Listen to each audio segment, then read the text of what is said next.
अस्सलाम वालेकुम students, hope you all will be fine. आज का ये जो लेक्चर है वो बीएस मैथ्स वालों के लिए चैप्टर 6 के ही लेक्चर्स की जो चेंज चल रही है उसी के सिलसिले में दिया जा रहा है।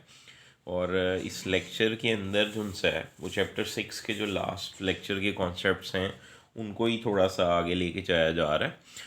लास्ट लेक्चर्स में मैंने एक लेक्चर में ये भी बताया था कि आर मैंने ये प्रूव करवाया था R is equal to -π/2 to π/2। जब हमने ये प्रूव कर लिया तो फिर एक डेफिनेशन मैंने आप लोगों को आज से कुछ दिन पहले जब लेक्चर्स जो स्टार्ट में चैप्टर 6 के लेक्चर्स हैं उनमें इन्फिनिट सेट की डेफिनेशन बताई थी कि a set which is equipotent to one of its proper subsets. ये डेफिनेशन मैंने आप लोगों को बताई थी कि अगर कोई सेट अपने किसी प्रॉपर सबसेट के इक्वोपोटेंट हो सकता है तो वो सेट जो सा है वो इन्फिनिट सेट कहलाता है। और ये जो मैंने अभी यहाँ ऊपर आपके सामने लिखी हुई है वर्डिंग, उससे ये पता लग रहा है आर पूरी की पूरी रियल लाइन को रिप्रेजेंट करता है, यानी यहाँ से लेकर यहाँ तक जो सा एक इंटरवल है -∞ टू इन्फिनिटी, और उसके बीच में ही कहीं -π/2 से π/2 भी आता है। इसका मतलब ये जो -π/2 से π/2 ये इसका प्रॉपर सबसेट है आर का। और आर जो है चूँकि इक्वोपोटेंट अपने प्रॉपर सबसेट के, इसका मतलब आर एक इन्फिनिट सेट है। अगर पेपर में ये क्वेश्चन आता है कि आपसे कोई कहता है कि प्रूव करके दिखाओ कि R is an infinite set, तो एक्चुअल में आपको यही बात प्रूव करके दिखानी है। अगर तो एज अ लॉन्ग क्वेश्चन ये पेपर में आता है तो इसको प्रूव कर दो, और उसके बाद इस डेफिनेशन का हवाला दे के आप ये लिख सकते हैं आर से एक इन्फिनिट सेट है। और अगर एज अ शॉर्ट क्वेश्चन आता है तो जितना मैंने डिफ़ाइन किया आपके सामने आप उतना ही डिफ़ाइन कर देंगे कि as we know R is equal to -π/2 to π/2। उसके बाद उसकी डेफिनेशन इन्फिनिट सेट की बताओ, और ये थोड़ा सा हवाला दे दो कि ये इंटरवल नज़र आ रहा है कि इसका प्रॉपर सबसेट है, लिहाजा जो आर है वो एक इन्फिनिट सेट है। उम्मीद है आपको ये बात समझ आ गई होगी। आज के लेक्चर का मेन काम स्टार्ट लेते हैं। जो पहला थ्योरम आज मैं प्रूव करने जा रहा हूँ इस लेक्चर का, वो है क्या कि हमने प्रूव करना है एवरी इनफाइनाइट सेट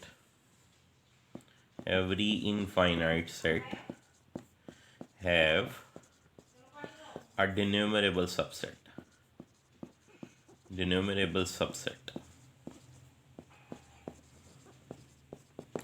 तो इसके प्रूफ की तरफ आ रहा हूँ। कहता है कि हर इनफाइनाइट सेट जो है वो एक ऐसा सबसेट ज़रूर रखता है जो कि डिन्यूमरेबल है, यानी डिन्यूमरेबल मींस के जिसके एलिमेंट्स को लेवल किया जा सकता है। तो उसके प्रूफ की तरफ आते हैं। स्टार्ट ले रहा हूँ। लेट ए कोई इनफाइनाइट सेट है, A is an infinite set. अब ऑब्वियस बात है, अगर ए इनफाइनाइट है तो ए कभी भी एम्प्टी नहीं होगा। लेट कर लेते हैं कि A1 जो है कोई एलिमेंट ले रहा हूँ ए में से। अब अगर A1 जो है वो ए का कोई एलिमेंट है तो लाजमी इसका मतलब क्या है कि अगर ए में से A1 को निकाल भी दिया जाए तो आंसर कभी भी एम्प्टी सेट नहीं आएगा। अदरवाइज़ अगर एम्प्टी आ जाए, अदरवाइज़ का मीनिंग यही है अगर ये एम्प्टी है तो फिर इसका मतलब है ए में तो सिर्फ A1 ही मौजूद है, तभी तो फिर आंसर एम्प्टी आ रहा है। मसलन मुझे वो कहता है ए कोई सेट है, उसके एलिमेंट है उसके अंदर 5। अगर मुझे कहता है ए में से 5 निकाल दें, तो ए में से 5 निकालने के बाद आपके पास क्या बचेगा? आपके पास एम्प्टी सेट बचेगा, क्योंकि ए के अंदर है ही सिर्फ एक एलिमेंट। अच्छा, अब यहाँ मैं क्या बता रहा हूँ कि अगर ए में से A1 निकाला जाए तो कभी भी आंसर एम्प्टी सेट नहीं आएगा। अदरवाइज़ ए जो है उसके अंदर तो फिर सिर्फ A1 ही रहेगा या यही होगा। लेकिन हमने तो ऊपर कहा एक इनफाइनाइट सेट है ए, विच इज़ इम्पॉसिबल। ये तो इम्पॉसिबल है। इसका मतलब ये हुआ कि ये बात नहीं हो सकती कि ये एम्प्टी आ जाए। इसका मतलब है A1 जो है ए का कोई एलिमेंट है, उसको ए में से निकाल भी दिया जाए तो आंसर एम्प्टी नहीं आएगा। अगेन लेट एक और एलिमेंट लेट करो A2 belongs to A without A1। अच्छा, इसका बताने का मकसद या मतलब क्या है? इसका मतलब है A2 मैंने एक एलिमेंट लिया है जो कि A1 नहीं है लेकिन है ए में ही, और उसके अंदर से A1 निकाल भी दिया जाए तो तब भी A2 उसके अंदर मौजूद है, मींस A1 A2 इक्वल नहीं है, डिस्टिंक्ट एलिमेंट्स हैं। इसका मतलब क्या हुआ, जैसे यहाँ मैंने ये कहा था अगर A1 इससे बिलोंग कर रहा है तो A में से A1 निकाल भी दें तो आंसर एम्प्टी नहीं आना चाहिए।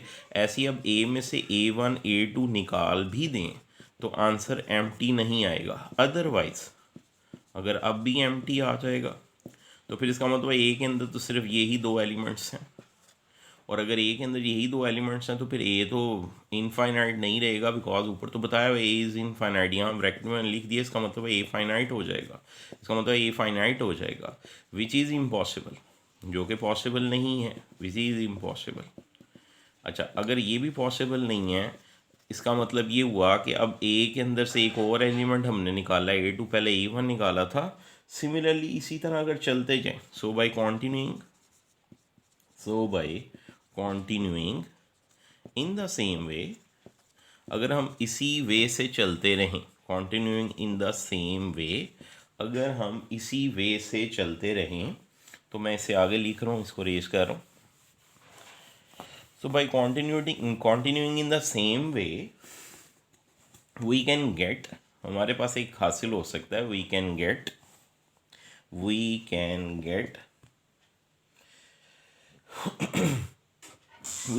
an infinite sequence of elements, infinite sequence of distinct elements।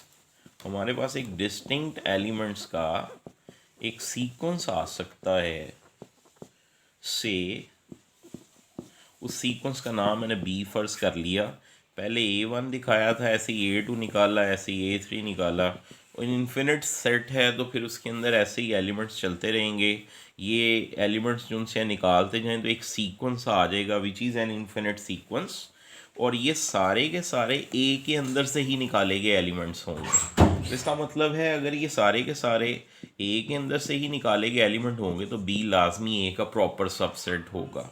इसका मतलब है हमारे पास एक इन्फिनिट सीक्वेंस आ गया है जो कि सबसेट है ए का, और हमने ये पहले प्रूव किया था कि and as we have proved earlier, हमने ये पहले प्रूव किया हुआ है, we have proved earlier that an infinite sequence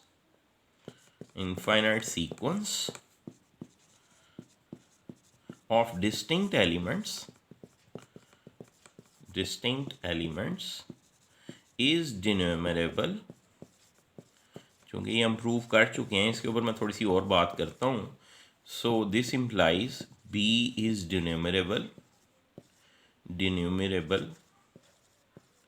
और इसका मतलब क्या है, इसका मतलब ये हुआ कि हमने एक सबसेट ऑफ ए ढूंढ लिया, ए खुद इनफाइनाइट है लेकिन बी उनसे वो डिन्यूमरेबल है, दैट इज़, इसका मतलब ये हुआ कि एन इनफाइनाइट सेट, इसका मतलब क्या हुआ, एन इनफाइनाइट सेट मस्ट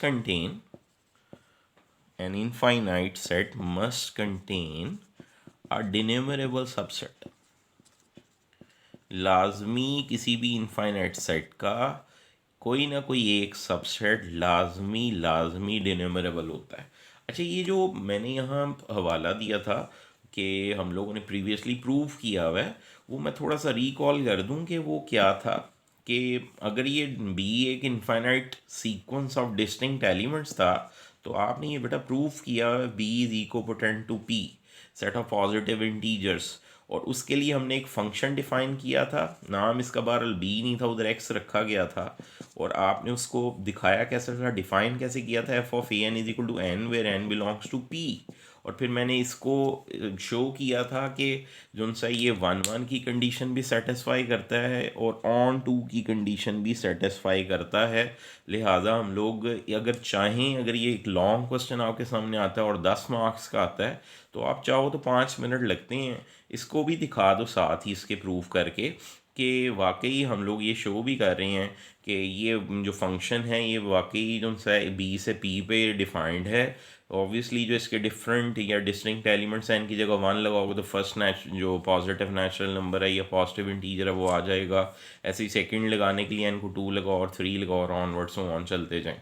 तो ये चीज़ ऐसे प्रॉपरली आप इसको पूरा शो कर सकते हो, 1 की कंडीशन भी प्रीवियस लेक्चर्स में आप इसको टैली कर सकते हैं।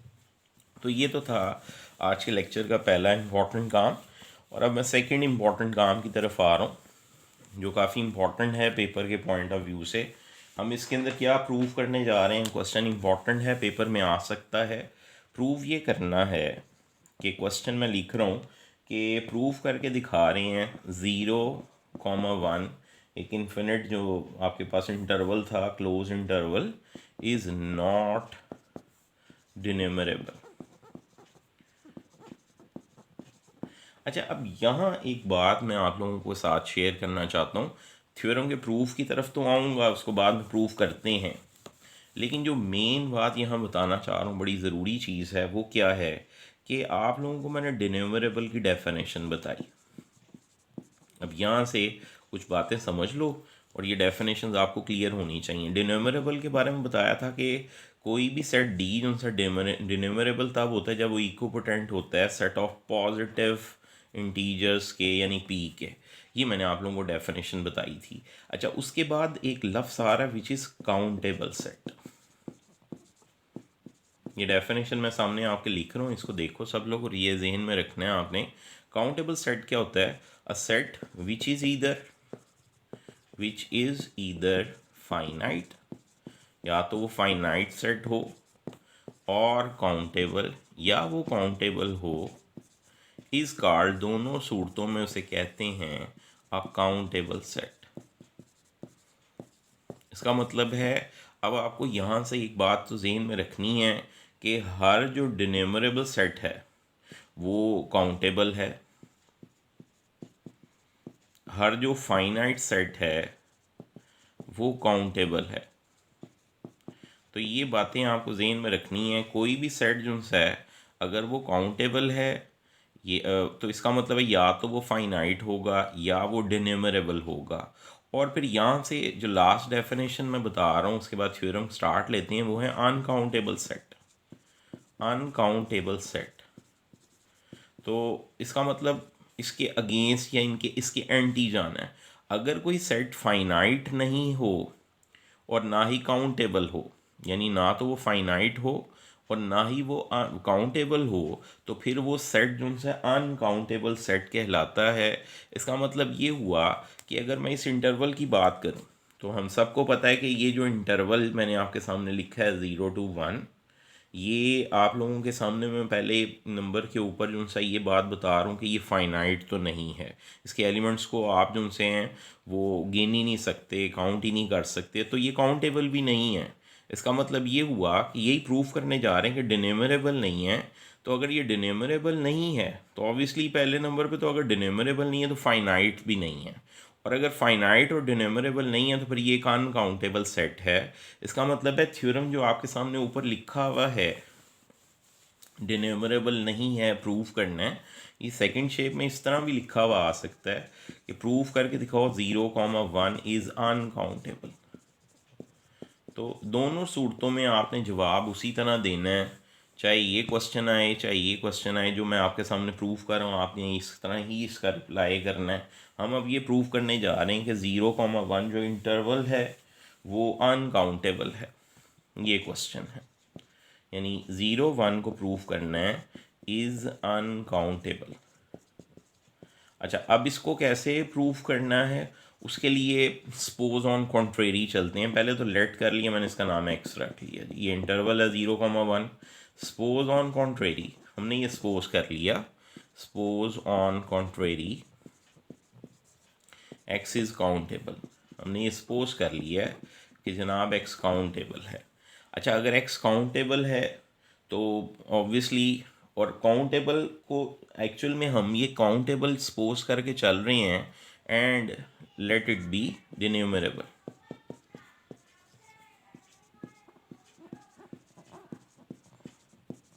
फाइनाइट तो ये हो नहीं सकता, तो इसका मतलब ये हुआ अगर ये काउंटेबल है तो लेट इट बी डिनोमिनेबल। अच्छा, अगर ये डिनोमिनेबल है तो फिर इसका मतलब क्या हुआ? डिनोमिनेबल है तो इसके एलिमेंट्स को लेबल किया जा सकता है, इसका मतलब है। एंड इसका मतलब ये हुआ x इज़ इक्वल टू, मैं इसके एलिमेंट्स लिख रहा हूँ 0,1 के जो क्लोज इंटरवल है, इसके एलिमेंट्स को मैं फिर इस शक्ल में लिख रहा हूँ कि अगर तो ये डिनोमिनेबल है तो फिर इसके एलिमेंट्स लेबल किए जा सकते हैं इस इंटरवल में जो कुछ भी है उसके एलिमेंट्स मैंने A1 A2 A3 so on करके शो ऑफ कर दिए। दैट इज इसका मतलब ये x can be return as an infinite sequence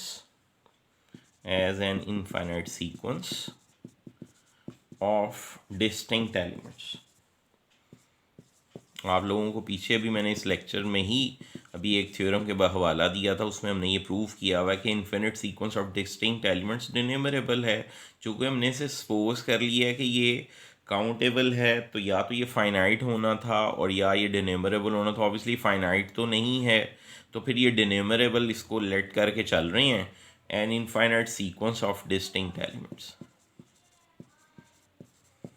अच्छा, अब एक्स जो है वो an infinite sequence of distinct elements करके मैं चला हूँ और एक्स के अंदर मुख्तलिफ एलिमेंट्स लिखे हैं। अब देखें, बात ये अगर मैं आपसे कहूँ कि कोई एलिमेंट है स्मॉल एक्स, उसका नाम मैंने रखा है, वो 0 1 के अंदर मौजूद है, यानी क्लोज इंटरवल 0 1 से बिलोंग करता है। तो आप ये देखो कि इसका हर एलिमेंट जो इस इंटरवल का है वो फिर 0 और 1 और या उसके दरमियान लिखे हुए किसी भी नंबर की शक्ल में लिखा जा सकता है, पॉइंट्स की शक्ल में। और ये जो ज़ीरो होता है बेटा, इसको भी तो आप 0.000 ऐसे लिख सकते हो। लिखना चाहो तो जितनी दफ़ा मर्ज़ी ज़ीरोज़ डाल दो। आप चाहो तो इस 1 को 0.999 करके आप चाहो तो इसको ऐसे भी लिख सकते हो। आप इसे 1.00 करके भी लिख सकते हैं। लेकिन अभी मैं जो बताना चाह रहा हूँ ये है कि इन एलिमेंट्स को या इनके दरमियान कोई भी एलिमेंट है, मसलन 0.1 है, मुझे वो कहता है इसको लिखना चाहें तो क्या ऐसे लिख सकते हैं? यस, मैं ऐसे लिख सकता हूँ, जितनी मर्ज़ी ज़ीरो डाल लो। हाँ, मुझे वो कहता है कि 0 पॉइंट जो आपके पास बिलफर्ज ये 0.1 की बात हो रही है, ऐसे ही कोई एलिमेंट आपके पास है 0.5, कोई कहता है इसको ऐसे लिख सकते हैं 0.5000, मैं कहता हूँ यस लिख सकते हैं। कोई कहता है इसको ऐसे लिख सकते हैं 49999 करके, तो मैं कहता हूँ लिख सकते हैं। इसका मतलब ये हुआ कि हर एलिमेंट जो इस इंटरवल के अंदर है उसे डेसिमल शेप में लिखा जा सकता है, और डेसिमल शेप में लिखते हुए इन्फिनिट मैनी एलिमेंट्स की शक्ल में वो लिखा जा सकता है जो 0 और 1 के अंदर मौजूद, इंटरवल के अंदर मौजूद एलिमेंट्स हैं। अगर ये सारे एलिमेंट्स वाकई ही एक्स के एलिमेंट हैं तो फिर लाजमी इन सब को, जैसे A1 है उसे लिखा जा सकता है 0 पॉइंट, मैं यहाँ जो डेसिमल प्लेसेस में एलिमेंट्स हैं मैं A1 A2 A3 सबका हवाला देना चाह रहा हूँ।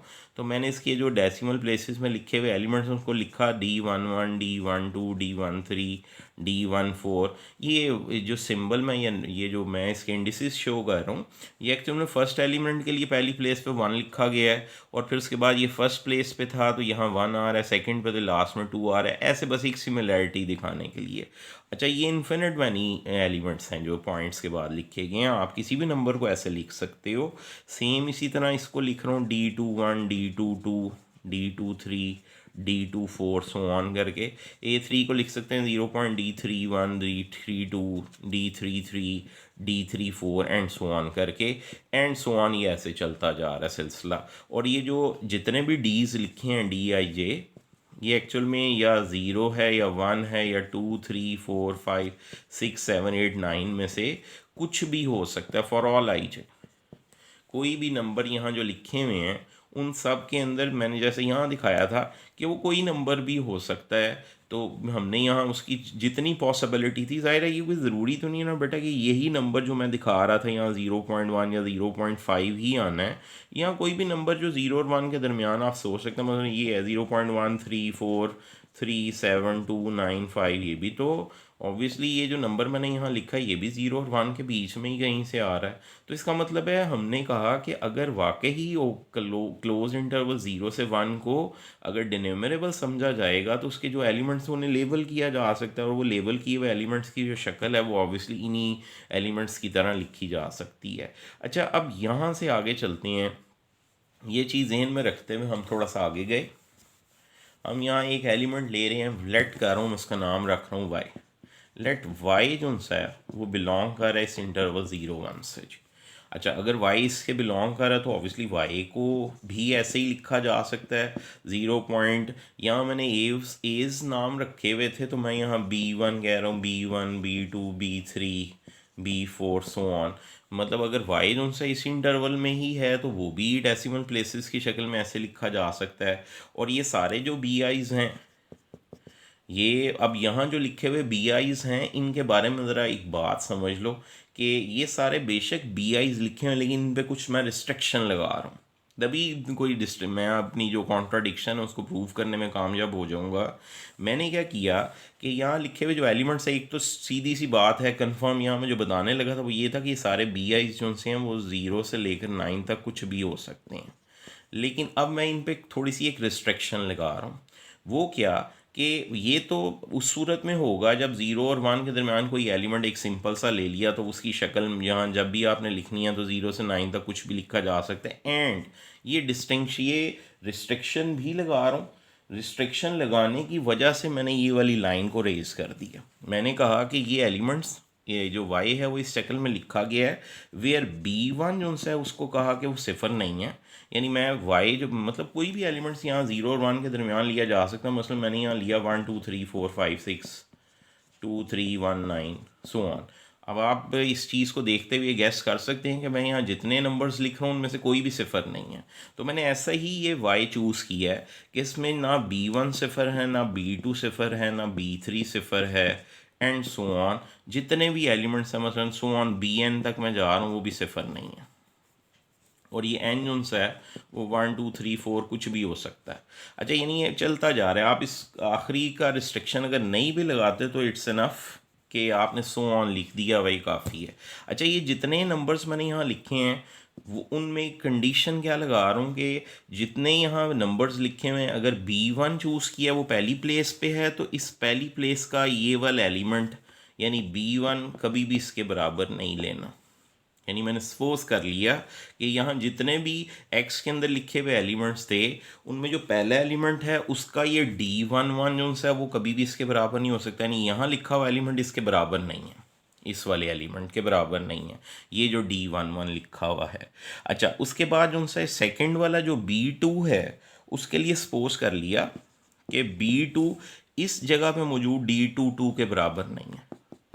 यानी एक मैं आप लोगों को सिमिलैरिटी दिखाने के लिए चूज़ कर रहा हूँ। ऐसे ही B3 जो है वो इस D33 के बराबर नहीं है। तो आप सोच सकते हो कि अगर B4 की बात की जाए तो वो ऐसा लेना है जो कि D44 के बराबर ना हो, एंड सो ऑन चलते जाओ। इसका मतलब है अगर मैंने ये सारे एलिमेंट्स ऐसे चूज़ कर लिए, y के जो अंदर लिखे हुए बीज हैं ये ऐसे चूज़ कर लिए कि वो किसी ना किसी इंटीजर जो यहाँ नंबर मौजूद है A1 A2 A3 के ये वाले नंबर्स की प्लेसेस पे उसके बराबर नहीं है, तो ऑब्वियसली फिर y इनमें से किसी के बराबर नहीं हो सकता। ऑब्वियस सीधी सी बात है कि अगर एक नंबर या एक डिजिट भी डिस्टिंक्ट ले लिया इनसे तो ये तो कंफर्म है ना। तो y जो है वो फिर A1 के बराबर, भाई A1 के कैसे बराबर हो सकता है? y के अंदर जो पहली प्लेस पे लिखा हुआ एलिमेंट है B1 वही इसके बराबर नहीं है, तो फिर तो ये कभी भी आपस में इक्वल नहीं हो सकते। ऐसे इसका जो लिखा हुआ सेकंड एलिमेंट है B2 वो चूँकि D22 के बराबर नहीं है, इस वजह से कभी भी y जो है वो A2 के बराबर नहीं हो सकता, ऑनवर्ड सारों के बराबर नहीं हो सकता। इसका मतलब है y कभी भी इन एज में से किसी के बराबर नहीं होगा for all N 1 2 3 up to so on. और आपने ये x चूज़ किया हुआ है A1 A2 A3 करके सो ऑन, तो y अगर इनमें से किसी के बराबर नहीं है यानी इनमें से किसी का से रिलेट नहीं करता तो इसका मतलब y फिर किसी सूरत भी x से बिलोंग नहीं करता। लेकिन आपको पता है आपने x नाम रखा हुआ था 0 1 का, विच इज़ अ कॉन्ट्राडिक्शन। ये तो एक कॉन्ट्राडिक्शन आ गई क्योंकि हमने ऊपर ये सपोज करके चले थे कि y 0 1 में से लिया गया है, लेकिन यहाँ हमने दिखा दिया कि y जो सा वो 0 1 में जा नहीं सकता। और ये सारा ये जो गड़बड़ हुई है ये हुई इसी वजह से है कि हमने सपोज ही गलत किया हुआ है कि जो 0 1 है वो काउंटेबल है। इसका मतलब ये और सपोजिशन इज़ रॉन्ग। और आपको ये समझ होना चाहिए कि अगर जो उनसा एक सेट डिनोमिनेबल नहीं है वो किसी सूरत भी फिर काउंटेबल नहीं हो सकता, विच इज़ ये यहाँ तक आने के बाद मैंने यहाँ बताया था कि वाई जो है वो किसी भी सूरत में जो है वो an के बराबर नहीं होगा और अगर ए एन में से किसी के बराबर नहीं तो इसका मतलब वाई इससे बिलोंग नहीं करेगा, और ये तो 0 1 का नाम था, इसका मतलब है वाई फिर इससे बिलोंग नहीं करता, और इसका मतलब विच इज़ अ कॉन्ट्राडिक्शन। और ये कॉन्ट्राडिक्शन आई क्यों है? Because our supposition is wrong. So our supposition is wrong. और हमने सपोज क्या किया था? हमने सपोज किया था कि जो x जो 0, 1 है वो काउंटेबल है, लिहाजा फिर 0, 1 इज़ अनकाउंटेबल, इज़ रॉन्ग। लिहाजा इसका मतलब क्या हुआ कि हमारी सपोजिशन रॉन्ग है, तो 0, 1 इज़ अनकाउंटेबल। इसका मतलब ये हुआ, हमने ये प्रूफ कर दिया कि 0, 1 जो है वो काउंटेबल नहीं होता बल्कि अनकाउंटेबल होता है। अच्छा, अब यहाँ से कुछ बातें जो बड़ी इम्पोर्टेंट हैं वो करनी है, उसकी तरफ आप सबका मुझे ध्यान चाहिए होगा कि मैंने क्वेश्चन लिखा कि प्रूफ करके दिखाओ a, b जो क्लोज इंटरवल है इज़ अनकाउंटेबल। अब अगर ये पेपर में क्वेश्चन आ जाता है तो आपको पिछले जो लेक्चर्स हैं उनका पता होना चाहिए, उनको ज़रा माइंड में रिकॉल करेंगे आप, तो आपको याद आएगा कि मैंने आपको ये क्वेश्चन प्रूफ करवाया था कि वो हम लोगों ने ये प्रूफ किया हुआ है कि a, जो b है वो इक्वपोटेंट है 0, 1 के। ये मैंने आपको प्रूफ करवाया हुआ, और आपको याद होना चाहिए यहाँ मैंने स्लोप और इंटरसेप्ट, स्लोप पॉइंट फॉर्म वाला कॉन्सेप्ट यूज़ किया था, एक फंक्शन बनाया था और उसमें इसका नाम x1 x2 और इसका नाम y1 y2 करके आप चले थे, और आपने एक फंक्शन लिखा था। आप लेक्चर को पीछे से टैली कर सकते हो। तो इसका मतलब ए बी इसके इक्वपोटेंट है 0, 1 के, ये तो हमने प्रूफ किया हुआ है। अच्छा, अब अगर जो है ये अनकाउंटेबल है, मतलब यानी प्रूव करना है अनकाउंटेबल है, सपोज कर लेते हैं, सपोज ऑन कॉन्ट्रेरी हमने ये उल्ट सपोज कर लिया कि A B is countable and let it be denumerable. फिर काउंटेबल है, फाइनाइट तो ये हो नहीं सकता, तो फिर ये डिनोमिनेबल है, लेट इट बी डिनोमिनेबल। और अगर ये डिनोमिनेबल है तो फिर इसका मतलब ये हुआ ये इक्वपोटेंट टू n है। और आप सबको ये पता होना चाहिए कि ये भी एंड एस हमने ये ऑलरेडी प्रूफ किया हुआ है कि ए बी इज इक्वपोटेंट टू 0, 1। तो फिर इसका मतलब क्या हुआ? बाय ट्रांजिटिव प्रॉपर्टी इक्वपोटेंसी रिलेशन जो है वो याद करो, तो इक्विवेलेंट जो आपके पास वो इक्विवेलेंस रिलेशन था जिसकी 3 प्रॉपर्टीज थी, रिफ्लेक्सिव, सिमेट्रिक और ट्रांजिटिव, उस प्रॉपर्टी की बात कर रहा हूँ, उसका हवाला दे रहा हूँ। बाय ट्रांजिटिव प्रॉपर्टी हम ये कह सकते हैं कि अगर ए बी जो सा इक्वपोटेंट है एन के, और 0, 1 जो सा इक्वपोटेंट था, यहाँ मुझे स्टार्ट ऐसे लेना चाहिए, 0, 1 जो सा है वो इक्वपोटेंट ए बी के है, ये हमने प्रूव किया हुआ है, और फिर ये प्रूव्ड है, ऑलरेडी प्रूव्ड। तो अगर ये प्रूव्ड है पहले से, और फिर आगे मैंने ये कहा कि ये इक्वपोटेंट है एन के, तो बाय ट्रांजिटिव प्रॉपर्टी ये इसके इक्वपोटेंट हो जाएगा। और आपको पता है अगर कोई चीज़ उनसी, और बल्कि यहाँ एन नहीं, यहाँ हम पी शो करेंगे, नेचुरल नंबर नहीं है, पॉजिटिव नेचुरल नंबर्स या पॉजिटिव इंटीजर्स की बात हो रही है, इसके इक्वपोटेंट हो गया। और अगर इसके इक्वपोटेंट हो गया तो इसका मतलब ये हुआ कि 0, 1 तो फिर डिनोमिनेबल है, विच इज़ इम्पॉसिबल। आपने अभी प्रूव किया इस क्वेश्चन से पहले, यही तो प्रूव किया विच इज़ इम्पॉसिबल, कि हमने ये प्रूव किया था कि 0, 1 जो है वो डिनोमिनेबल नहीं है, इज़ नॉट डिनोमिनेबल। तो इसका मतलब है फिर हमारी सपोजिशन गलत है, हमने सपोज गलत कर लिया था कि ए बी इज़ काउंटेबल, इसका मतलब ए बी इज़ अनकाउंटेबल। तो इसका मतलब है अगर ये आता है पेपर में कि इसको प्रूव करो ए बी को अनकाउंटेबल या नॉट डिनोमिनेबल आता है लफ्ज़, तो अब आप इसको प्रूव कर सकते हो इस वे से, जैसे मैंने बताया। इसे प्रॉपरली आप लोग सॉल्व फिर करिएगा, जैसे मैंने स्टेप बाय स्टेप आप लोगों के सामने ये लिखा है। अच्छा, इससे आगे चलते हैं, इससे आगे चल रहा हूँ, एक और क्वेश्चन का हवाला दे रहा हूँ। क्वेश्चन आ गया कि prove R is uncountable, R is uncountable. अच्छा, अगर ये पेपर में क्वेश्चन आता है तो मैं आप लोगों को प्रीवियस लेक्चर्स में एक प्रूव करवा चुका हूँ थ्योरम और क्वेश्चन वो क्या था, R equipotent to -π/2 to π/2। जिसमें याद होगा आप लोगों को फंक्शन जो लिया था आप लोगों ने वो था tan x करके, fx is equal to tangent x करके लिया था और दिखाया था कि ये 1 1 और ऑन टू की कंडीशन सेटिस्फाई करता है। तो ये ऑलरेडी हम लोग प्रूफ कर चुके हैं।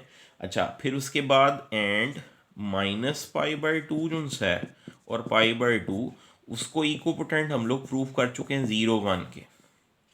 ये तो आप लोगों को पता होना चाहिए कि मैं आप लोगों को ये बात प्रूफ करवा के आया था, ए बी इक्वोपोटेंट टू 0 1।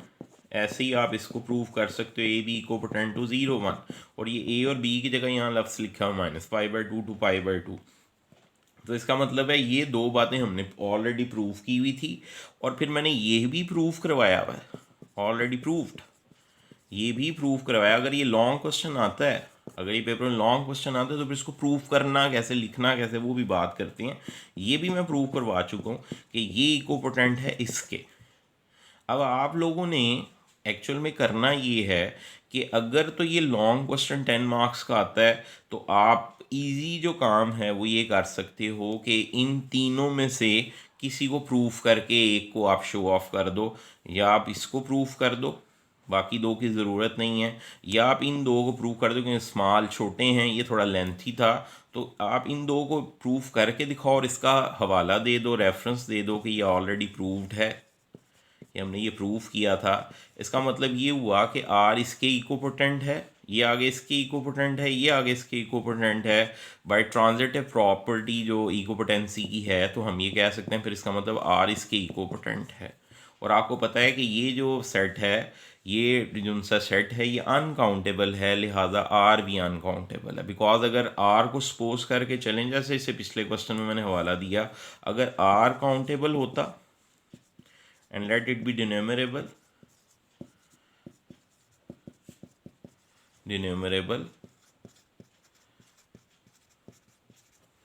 तो इसका मतलब ये होता कि फिर जो 0 1 है वो इक्वोपोटेंट आर के और आगे आर इक्वोपोटेंट पी के, तो 0 1 इसके इक्वोपोटेंट आ जाता। और हमने ये प्रूव किया पीछे कि 0 1 इज़ अनकाउंटेबल, लिहाजा ये सपोजिशन हमारी रॉन्ग हो जाएगी कि हमने आर को काउंटेबल सपोज कर लिया, इसका मतलब आर इज़ अनकाउंटेबल। तो इस वे से आपने से प्रूव करना है। तो जब मैं असाइनमेंट्स आप लोगों को जो मैंने दी हुई हैं और डे बाय डे जो है वो एक प्रोसीजर चल रहा है और इसकी एक वेटेज रखी हुई है, तो जब ये आपने असाइनमेंट बनानी है तो आपने मुझे प्रॉपरली ये क्वेश्चन लिख के दिखाना है। ये मैं उन स्टूडेंट्स को बात कर रहा हूँ जो मेरे पास मॉर्निंग में बीएस की क्लासेस ले रहे हैं कॉलेज के अंदर, तो वो स्टूडेंट्स उनसे मेरे सामने इसको प्रेजेंट करिएगा असाइनमेंट के अंदर। उम्मीद है आपको इस बात की भी समझ आ गई होगी। लास्ट जो बात आज के लेक्चर की कर रहा हूँ वो ये है कि आपके पास अगर क्वेश्चन ये आ जाता है कि प्रूव करके दिखाओ क्यू डैश, जिसे सेट ऑफ इर्रेशनल नंबर्स कहते हैं, सेट ऑफ इर्रेशनल नंबर्स, वो प्रूफ करके दिखाना है हम लोगों ने उसको, इज़ अनकाउंटेबल। तो इसको प्रूफ करना बहुत आसान है। प्रूफ के लिए आप ये हवाला दे सकते हो कि आर जो उनसे हम सबको पता है, मैट्रिक लेवल से हम देखते हैं कि आर जो उनसे वो यूनियन है रैशनल्स की और इरेशनल की। दुनिया में दो तरह के ही रियल नंबर्स हैं, एक रैशनल है और दूसरा इरेशनल है। उनकी यूनियन कर दी जाए तो सेट ऑफ रियल नंबर्स आ जाता है। अब ये तो अभी प्रूफ किया कि ये अनकाउंटेबल है, और ये हमने प्रूफ पहले किया हुआ प्रीवियस लेक्चर्स के अंदर कि ये काउंटेबल है। अब अगर ये भी काउंटेबल हो जाता तो union of two countable sets is always countable, तो फिर आर भी काउंटेबल होना चाहिए। चूँकि आर काउंटेबल नहीं है लिहाजा फिर क्यू डैश भी अनकाउंटेबल है। तो आप इसे वर्डिंग में लिखना चाहो तो लिख सकते हो कि if Q dash is countable then R being the union of two countable set should be countable, but it is against जो सा वो द इफेक्ट, या आप कह लो ये जो सा which is a contradiction, because R जो सा वो अनकाउंटेबल है, लिहाजा क्यू डैश कभी भी काउंटेबल नहीं हो सकता। तो Q dash is an uncountable set. ये था वो वे जिसके थ्रू आपने मुख्तलिफ सेट्स को अनकाउंटेबल प्रूफ कर देना है। मैंने आप लोगों के सामने 0 1 को अनकाउंटेबल प्रूफ किया। अब आप लोगों ने चूँकि ये पढ़ा हुआ है कि ये इकोपोटेंट है जो सा, इसके भी मैंने आपको बहुत से क्वेश्चंस दिखाए थे लास्ट लेक्चर्स के अंदर, चूँकि ये सबके इक्वोपोटेंट है तो अगर ये अनकाउंटेबल है तो ऑब्वियसली फिर ये भी अनकाउंटेबल हैं, क्योंकि अगर ये काउंटेबल होता, ये केवल इक्वोपोटेंट टू एन आता तो फिर ये भी इक्वोपोटेंट टू एन हो जाते। चूँकि यही एन के इक्वोपोटेंट नहीं आ सकता इसके, तो ये बराबर या इसके इक्वोपोटेंट नहीं, और सॉरी पी के, बार बार चूँकि वो यूज़ करते हैं हम लोग, एन ही करते हैं पहले, लेकिन अब ये पॉजिटिव इंटीजर्स के नाम से लिखा जा रहा है, तो यही इसके इक्वोपोटेंट नहीं, फिर ट्रांजिटिव लॉ के मुताबिक ये भी इसके इक्वोपोटेंट नहीं बनता। तो अगर ये भी अनकाउंटेबल आते हैं तो आप इसको इसी तरह प्रूव करेंगे कि आप 0 1 को, जैसे मैंने आप लोगों के सामने 0 1 को अनकाउंटेबल प्रूव किया, आप बेशक उसे प्रूव करके अगर लॉन्ग क्वेश्चन आता है ये इक्वोपोटेंसी का हवाला दे के आप कह सकते हैं कि ये चूँकि अनकाउंटेबल है तो फिर ऑब्वियसली ये भी अनकाउंटेबल हैं। उम्मीद है आपको लेक्चर की समझ आ गई होगी। कोई मसला, आपको बात नहीं समझ आती तो फिर आप मुझसे कांटेक्ट कर सकते हो, ईमेल के थ्रू भी कांटेक्ट किया जा सकता है और व्हाट्सएप भी कर सकते हैं, जिन लोगों को व्हाट्सएप नंबर पता है। और जो ईमेल एड्रेस है वो मेरा सबके सामने मैं एक दफ़ा फिर शो कर रहा हूँ, zishan-topper5@gmail.com। अच्छा, अब ये जो लेक्चर्स अभी जो चेंज चल रही थी, वो लेक्चर्स का जो सिलसिला है वो हमारा अब जो तकरीबन जो हमारा था इक्वोपोटेंसी रिलेशन वाला या डिन्यूमरेबिलिटी वाला या काउंटेबल या अनकाउंटेबल सेट्स वाला, वो फिनिश हो चुका है। अब हम लोगों ने इससे थोड़ा सा आगे जाना है और हम लोगों ने जो चैप्टर का नाम है कार्डिनैलिटी या कार्डिनल नंबर्स, उसके ऊपर बात करनी है। तो नेक्स्ट लेक्चर में इंशाल्लाह उस पर बात करेंगे। लेक्चर फिनिश करते हुए यही बार बार कहा जाता है कि जो लेक्चर, अगर आप लोगों को ये समझ आती है, लेक्चर्स के कोई फ़ायदा नज़र आता है, तो लाजमी चैनल को सब्सक्राइब करें, अपने दोस्तों को भी चैनल के बारे में बताएं। इंशाल्लाह फिर बात होगी। टेक केयर, अल्लाह हाफ़िज़।